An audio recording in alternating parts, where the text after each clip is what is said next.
Сега одиме на повесели теми од референдумот. Како што е здравството и најавата на министерот Венко дека од идната година робот ќе оперира на скопските клиники. Што има тука весело? Не знам, и јас ја прв пат ќе го гледам предлогот. Да видиме. Се наоѓаме во едно кафанче на клинички центар, не знам зашто сме тука, ниту знам со кој ќе зборувам, затоа што не ме подготвивте претходно. Господине, зашто сме тука? Па можда сте, нема фраки. Можда сте зашто нема инсулин по болници, или можда за лошата инфраструктура.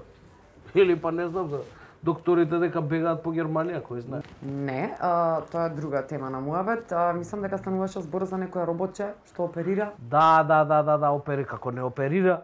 Прва лига е, значи, стажира до душа, ни го остаја да видиме дали ќе се покаже, али прва лига е. Еве баш како вика. Мали, Роберт, кажи за телевизија, кажи што имаме сега свежо, што може да земеме свежо, што има? Ќе збори. Имаме свеж джигер. Джигер, а? Што ми доткаш бе, смени батерија, 100 пати сум ти кажал. Дај, ајде, сака джигер ќе јадеш? Дај ми 2 порции, да, може. 2 порции джигер. Две порции джигер и написа за тебе нешто бе, земи еден рам, шо? Само немој многу, до 4 гига. Фала, докторе, да си жив и...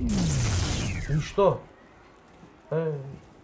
Снема батерија, небитно. Дали ова значи дека вештачката интелигенција ќе ја замени човечката интелигенција? Сега не нека, ој нешто многу интелигентен ти, нема. Мислиш дека кој знае што е?